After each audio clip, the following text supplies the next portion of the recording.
우리 샤론 중창단 은혜로운 찬양 감사합니다. 저 곡을 연습하시느라 얼마나 수고가 많으셨겠습니까? 예, 우리 샤론 중창단 다시 한번 박수로 한번 격려하겠습니다.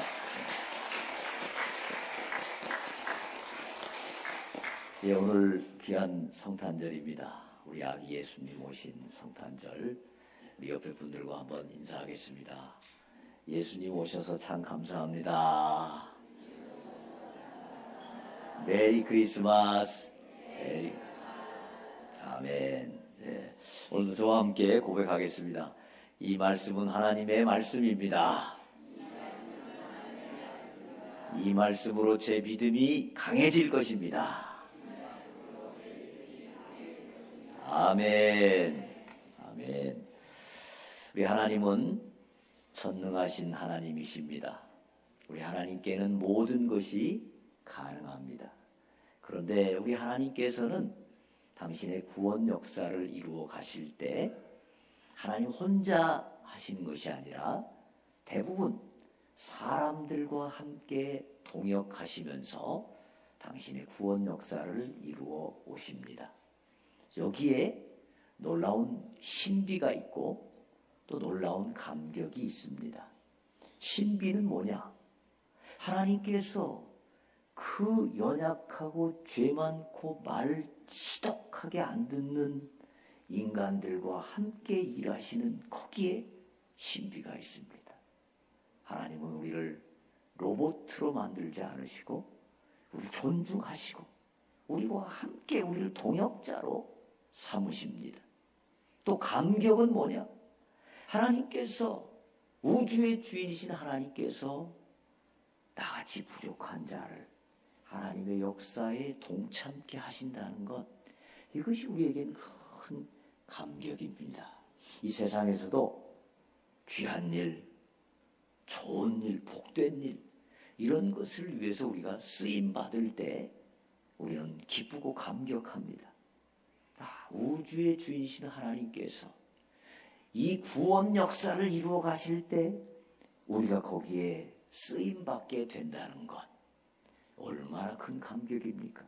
이것은 우리 이 생애뿐 아니라 이 영원한 역사에 남을 것이고 영원히 복된 일이 될 것이고, 그리고 우리의 이름은 영원히 기억될 것입니다. 할렐루야.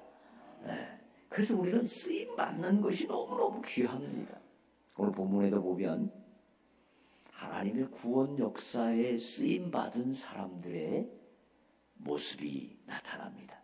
가장 먼저 요셉이 나타납니다. 요셉은 예수님의 육신의 아버지시죠.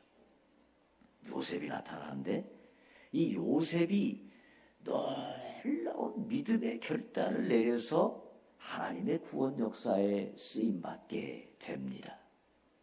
이 당시 이스라엘의 결혼 제도를 살펴보면 오늘 본문 마태복음 1장 18절에 이런 말씀이 있습니다. 예수 그리스도의 나심은 이러하니라. 그의 어머니 마리아가 요셉과 약혼하고 동거하기 전에 성령으로 잉태된 것이 나타났더니, 이 두 가지 단어가 나타납니다. 하나는 약혼하고, 그 다음에 동거하기 전에. 여러분, 이 약혼이란 말은 지금 우리가 흔히 쓰고 있는 약혼이란 말과는 조금 의미가 다릅니다. 즉 우리로 쓰면은 결혼이라고 말할 수 있습니다. 결혼. 그러니까 이스라엘에서는 약혼이라는 것이 결혼입니다.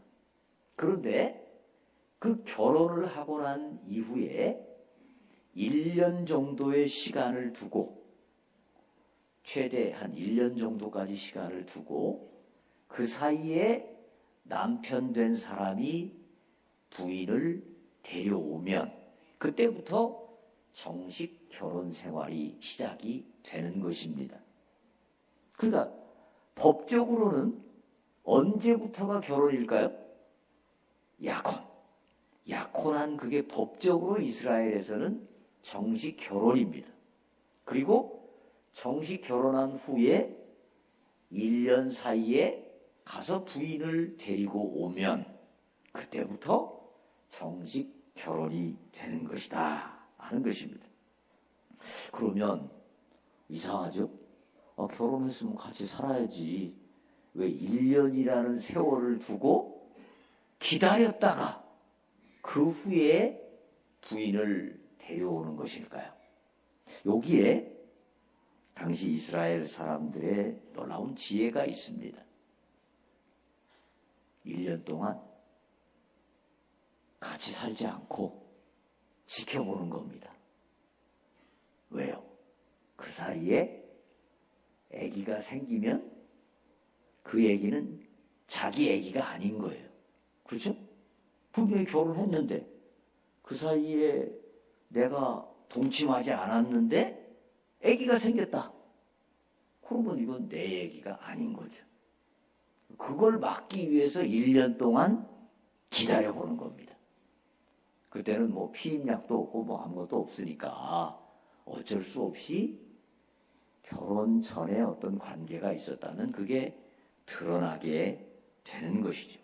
그리고 만약 그런 일이 발생됐다면 그 결혼은 당연히 파혼되고 그 여성은 일반적으로 돌에 맞아 죽는, 온 동네가 다 일어나서 그 여성을 돌로 죽이는 이런 일들이 관습적으로 행해져 오고 있었습니다. 자, 우리 다시 한번 마태복음 1장 18절 같이 읽어보겠습니다. 시작. 예수 그리스도의 나심은 이러하니라. 그의 어머니 마리아가 요셉과 약혼하고 동거하기 전에 성령으로 잉태된 것이 나타났더니. 아멘. 자, 마리아가 요셉과 약혼했습니다. 법적으로 정식 결혼한 것입니다. 그런데 이제 1년을 지켜보는 상황 가운데 있는데 마리아가 임신을 한 것입니다. 아마 요셉으로서는 굉장히 심한 배신감을 느꼈을지 모릅니다. 뭐야? 결혼해놓고 갑자기 나와 관계없이 아기가 생겼다고? 이건 굉장히 요셉으로서는 혼란스러웠고 배신감을 느꼈을 것이고 도대체 무슨 일인지 의아해했을 것입니다. 그런데 오늘 본문은 뭐라고 말씀합니까? 동거하기 전에 성령으로 잉태된 것이 나타났더니, 이건 인간적으로 잉태된 것이 아니라 성령으로 잉태가 되었다라는 것입니다.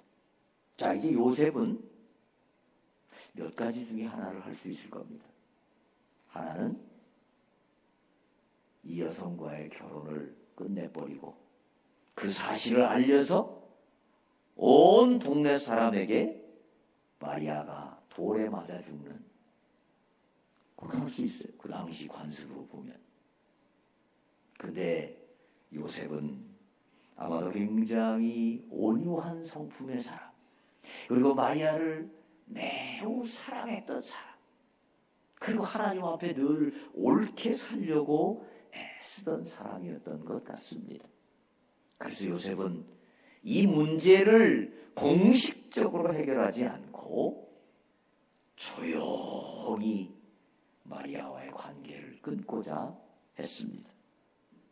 그때 20절에 이런 말씀이 나옵니다. 같이 한번 읽어보겠습니다. 시작.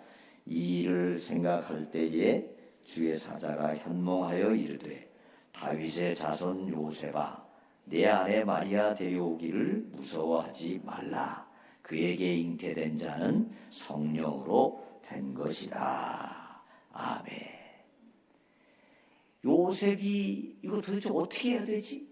배신감과 의심과 여러 가지 고민 가운데 막 헤매고 있을 때 주의 사자가 탁 나타나서, 다윗의 자손 요셉아, 내 아내 마리아 데려오기를 무서워하지 말라. 그에게 잉태된 자는 성령으로 된 것이라. 이렇게 말씀하셨습니다. 그때 요셉은 아마 상당한 혼란이 있었겠죠. 주의 사자가 말씀하시는데 이것이 과연 가능한 일일까? 이것이 과연 경험적으로, 과학적으로, 이성적으로 가능한 일일까? 이런 생각이 충분히 들었을 것입니다.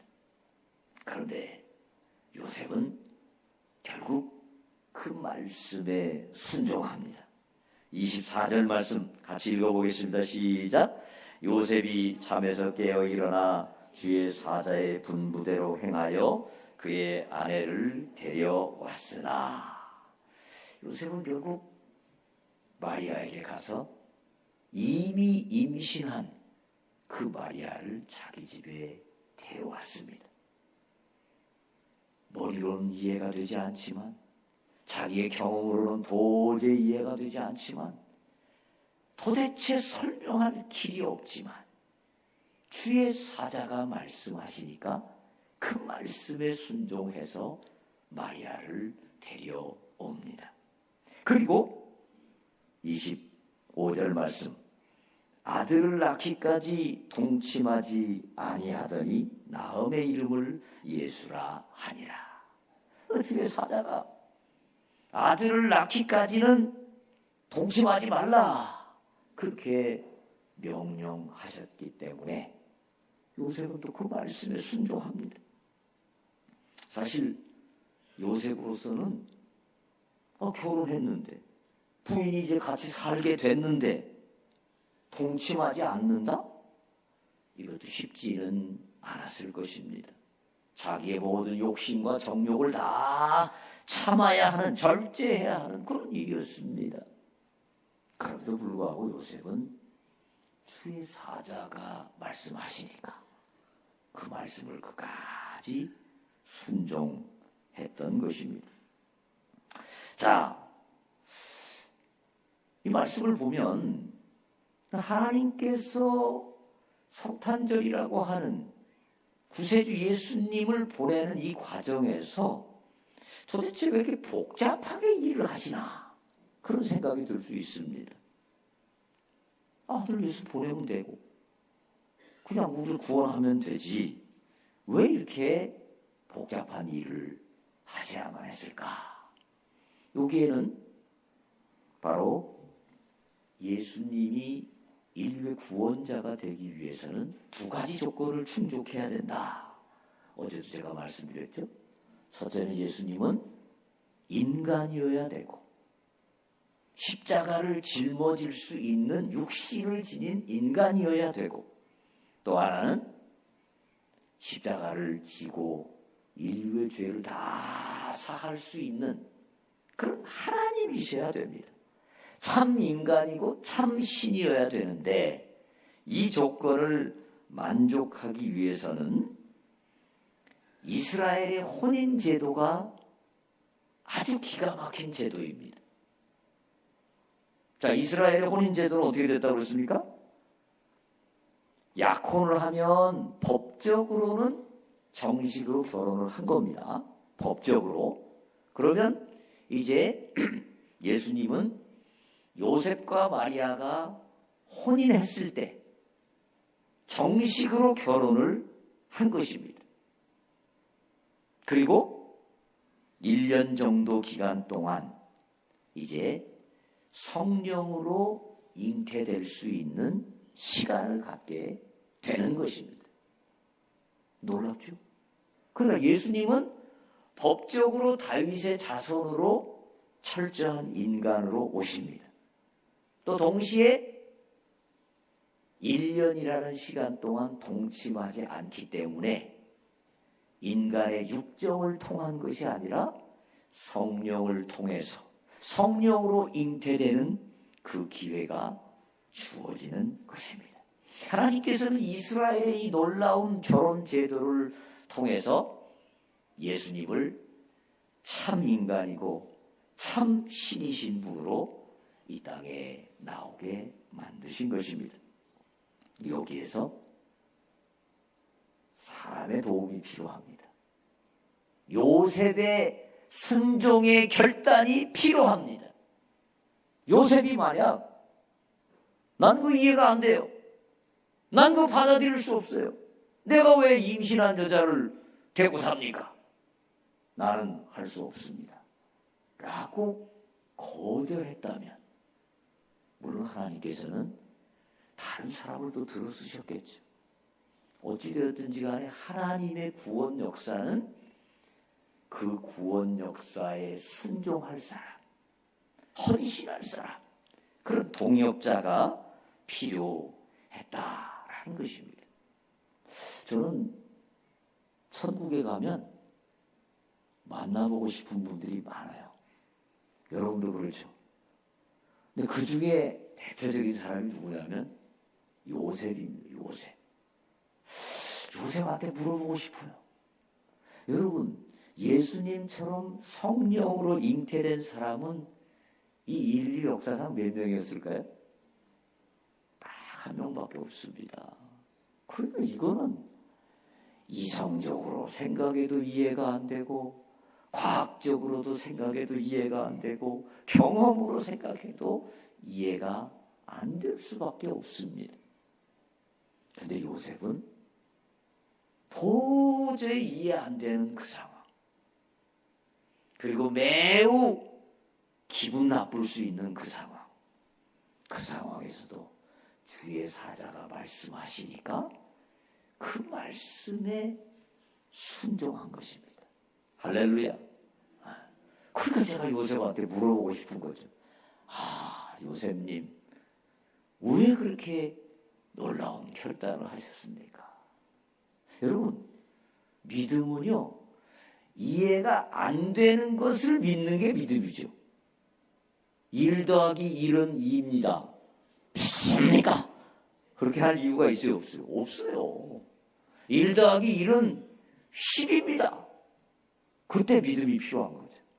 1 더하기 1은 0입니다. 그때 믿음이 필요한 거예요. 하나님께서 말씀하시기를 너가 하는 일보다, 네가 기도한 것보다, 네가 계획한 것보다 더 놀라운 일을 이루리라, 그렇게 말씀하실 때, 아이고 하나님, 제 꼬라지를 하는데 그게 가능하겠습니까? 이게 아니에요. 하나님이 말씀하시면 아멘.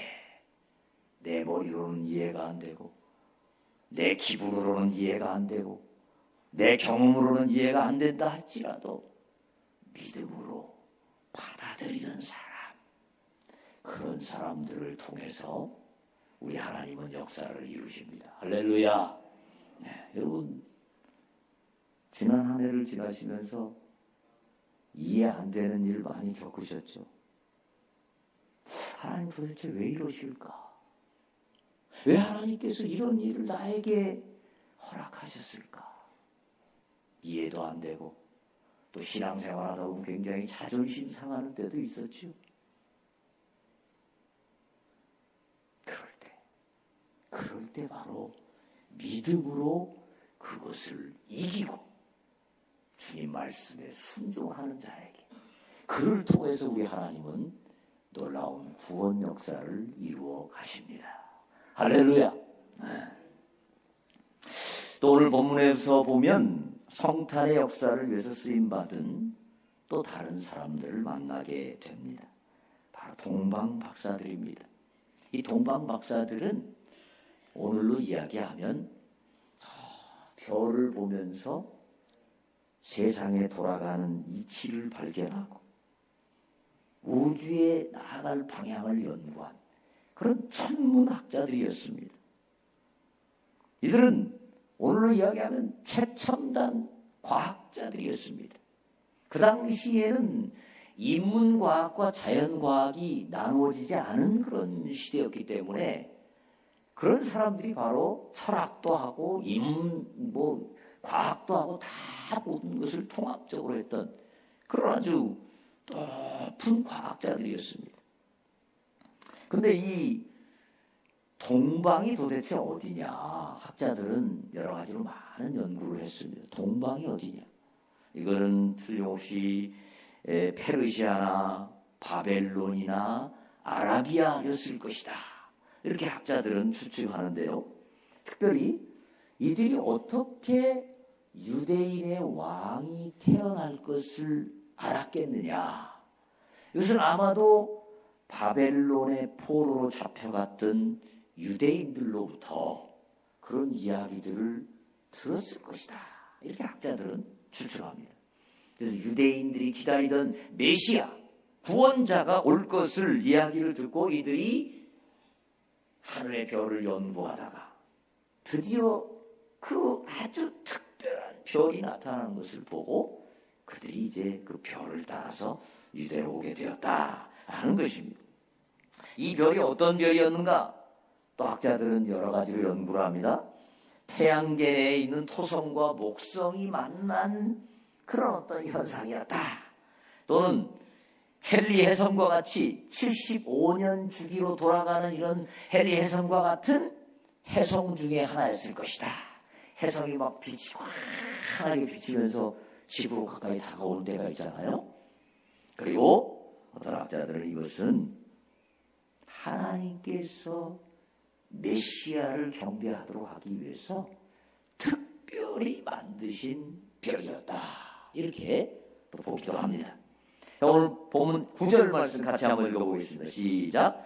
박사들이 왕의 말을 듣고 갈새 동방에서 보던 그 별이 문득 앞서 인도하여 가다가 악이 있는 곳 위에 머물러 서 있는지라. 아멘.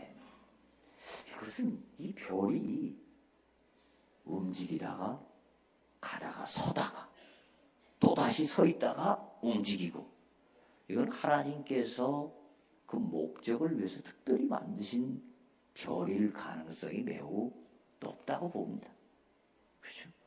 자, 하여튼 이 별을 따라서 이 동방 박사들은 그 먼 길을 오게 되었습니다. 자, 정확한 것은 알 수 없지만 대략 바벨론이라고 하는 지역에서부터 베들레헴이라고 하는 지역까지 박사들이 온 것입니다. 구글 지도를 한번 찾아봤습니다. 구글 지도에 보면 바벨론은 지금의 이라크라고 볼 수 있습니다. 이라크에서 베들레헴까지 오늘로 이야기하면 1100km 정도 됩니다. 저 길로 왔을 가능성은 그렇게 높진 않고 오히려 그때는 저 위쪽으로 이렇게 비옥한 초승달이라고 하는 그 지역으로 이렇게 돌아서 왔을 가능성이 많은데요. 어찌됐든지 간에 이게 걸어서 가면 1100km니까 적어도 한 달 정도는 소요되는, 그 이상 소요되는 길이라고 할 수 있습니다. 그 왔다가 갔으니까 적어도 2달 내지 3달 정도가 소요되는 그런 아주 먼 길이었을 것이다. 이렇게 봅니다. 그 기간 동안 비용도 많이 들었을 겁니다.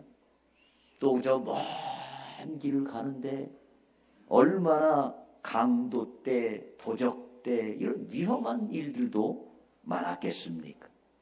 또 맹수와 독충 같은, 독뱀 같은 이런 위험한 짐승들의 공격도 많았을 것입니다. 또 이게 별을 보고 찾아가는 거니까 아무리 천문학자들이지만 참 쉽지 않았을 것입니다. 뭐 우리가 내비게이션 다 보고 가는데도 얼마나 운전하다 서로 싸웁니까? 이 길이야, 저 길이야, 이리 가야 돼. 막. 그런 경우 많잖아요.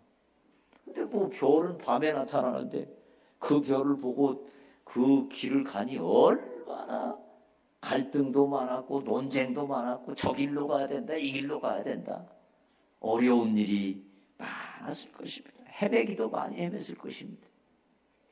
그리고 마지막에 예루살렘 성에 딱 갔을 때 유대인의 왕으로 나신 이가 어디 있습니까? 그러니까 헤롯 왕궁에서는 그런 애기 없다. 그런 애기 없다. 동방 박사들은 당연히 왕궁에서 아기가 태어났을 것을 기대했는데 그런 애기 없다고 그러니까 아마 박사들은 굉장히 허탈했을지도 모릅니다. 야, 이거 완전 헛수고했구나. 이거 완전 괜히 왔구나. 그런 생각했을 수도 있습니다. 돌아가자. 그런 얘기도 했을 수 있고. 그런데 헤롯 왕궁에서 나와서 다시 하늘을 보니까 그 별이 또 그들의 길을 인도하는 것입니다. 그래서 그 길을 따라 갔는데 결국 어디로 간 겁니까? 그 허름한 찬바람이 쌩쌩 몰아치는 냄새나는 그 말구유 위에 가서 별이 머물렀던 것입니다. 그 말구유에 누워있는 아이에게 그 귀중한 예물을 드리려고 할 때 동방 박사들 마음에 좀 갈등이 있지 않았을까요? 왕국에 있는 아기에게 귀한 예물을 드리면 뭔가 답례품이라도 좀 있을 것이고 뭔가 나중에 좋은 관계가 있을 수도 있는데 이건 뭐 정말 찢어지게 가난한 집 애한테 이 귀한 예물을 드리면 돌아오는 보답이 있겠어요? 없겠어요? 없습니다. 인간적으로 생각하면 이거 우리가 지금 제대로 하는 거야 이런 생각 충분히 할 수 있었을 것입니다. 그런데도 그들은 그 예수님 앞에 엎드려서 경배를 하고 그리고 그 보배합을 열어서 그 귀한 예물을 드립니다. 이 사람들은 그 당시 최고의 석학들입니다. 엄청난 지식인들입니다. 권력도 가진 사람들입니다. 그런 사람들이 그 가난한 말구 위에 누워있는 아기 앞에 경배를 한다? 이거 결코 쉬운 일이 아닙니다. 여러분, 이 동방 박사들이 어떻게 그 아기에게 그 먼 거리를 와서 경배하고 예물을 드렸을까요? 이게 바로 믿음입니다. 믿음은요, 앞에 장애물이 있고 난관이 있고 길이 헷갈리고 여러 가지 다양한 어려움이 있을지라도 믿음이 있는 사람은 결국 마지막까지 순종하는 것입니다. 주님께서 주신 그 사명을 마치는 그 순간까지 순종할 수 있는 것, 그것이 바로 믿음입니다. 그리고 믿음이 있는 사람은 나의 모든 경험이나 지식이나 학식이나 이런 것들 다 내려놓고 주님의 말씀이라면 그 앞에 엎드려 순종하는 것. 그리고 믿음은 나에게 무엇이 돌아온다는 보장이 없다 할지라도, 내 눈에 당장에 뭔가 이익이 없다 할지라도 하나님께서 살아계시고 하나님께서 책임지신다는 그 믿음 때문에 하나님 전에 드리는 것입니다. 잘 모르죠. 동방 박사들이 어떤 복을 받았는지 성경에 나와 있지 않지만 우리 하나님께서는, 우리 주님께서는 동방 박사들에게 많은 은혜를 주시지 않았을까요? 자, 그런데 3절에 보면 이런 말씀이 있습니다. 3절 다 함께 읽어보겠습니다. 시작. 헤롯 왕과 온 예루살렘이 듣고 소동한지라. 아멘. 자, 헤롯 왕이 들었습니다. 온 예루살렘에 사는 사람들이 다 예수님 오셨다는 소식을 듣고 소동했다 그랬습니다. 예수님 오신 소식을 동방 박사들만 들었을까요? 목자들만 들었을까요? 아닙니다. 들은 사람이 많았습니다. 그럼에도 불구하고 아기 예수께 경배한 사람은 아주 소수에 불과합니다. 여러분, 믿음이 있는 사람이 아기 예수께 경배하는 것입니다. 여러분, 믿음이 있는 사람이 하나님께 쓰임 받는 것입니다. 하나님의 구원 역사를 위하여 놀랍게 쓰임 받습니다. 그 당시에 권력 있는 사람, 헤롯 왕 같은 사람이 있었습니다. 대제사장 같이 종교적으로 권력이 있는 사람이 있었습니다. 서기관들과 같이 많은 지식을 가진 사람들도 있었습니다. 그런 사람들이 쓰임을 받았을까요? 아닙니다. 쓰임 받는 것은 권력이 있는 사람도 아니고 지식이 있는 사람도 아니고 뭐 엄청난 세력을 가진 사람도 아닙니다. 인기가 좋은 사람도 아닙니다. 주님께 쓰임 받는 사람은 바로 믿음이 있는 사람, 믿음으로 하나님의 말씀에 순종하는 사람, 그리고 끝까지 헌신하는 사람, 그들을 우리 하나님은 들어 사용하십니다. 여러분, 오늘 성탄절 예배를 드리는 우리 모두 이 동방박사처럼 또 요셉처럼 믿음을 가지고 하나님의 구원 역사에 놀랍게 쓰임받는 저와 여러분 되시기를 주의 이름으로 축원합니다.